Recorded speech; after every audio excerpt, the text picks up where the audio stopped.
Setmana gran, mentrestant, per al Sant Andreu, que viu un moment dolç exemplificat en dos fets. El primer, la golejada d'ahir al Mestalla amb un ambientàs. El segon, el rodatge del documental del centenari, que va reunir entre setmana personatges que són història viva de l'entitat.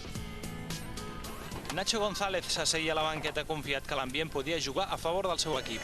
Això sí, tant ell com els 3.500 espectadors que hi havia al Narcís Sala van haver d'esperar.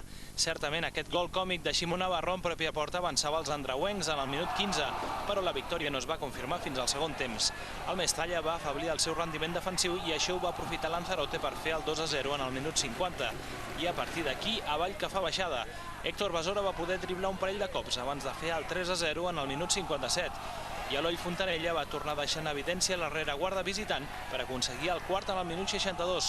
Els valencianistes van retallar diferències amb un bon gol de Mitchell en el minut 84, però va ser un miratge i de fet el braç del tècnic visitant, Óscar Fernández, ja indicava que el seu equip acabaria masegat.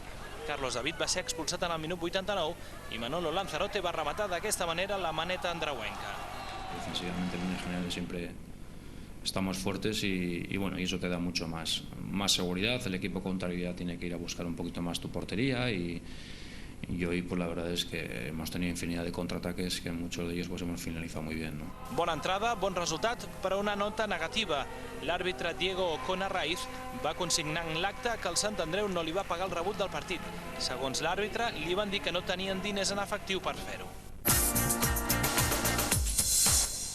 Sí, aquest és el nostre company Jordi Gonzalvo, però això no és la prèvia de cap partit. El Sant Andreu ha reunit en 2 dies jugadors, entrenadors i presidents que han marcat la història de l'entitat en els seus 100 anys de vida. Dijous era el torn per a tècnics i dirigents que no van dubtar a rememorar vells temps en un Narcís Sala, lògicament, diferent del que ells van viure. Amb les noces d'Hort vam fer una romeria a Montserrat a oferir la senyera nostra, que encara estava amagada a les senyeres, i la vam donar a la Moreneta. Vam estar un any, tenim el biosc d'entrenador, que van quedar a 3 punts per pujar a primera. Jo vaig néixer l'any 1940 i vaig néixer aquí, a davant del camp, i he sigut sempre soci del Sant Andreu. En el club han canviat moltes persones, ja diria, i molts jugadors, però el Sant Andreu sempre té un aire. És el barri té aquest club de futbol, el club de futbol té el barri.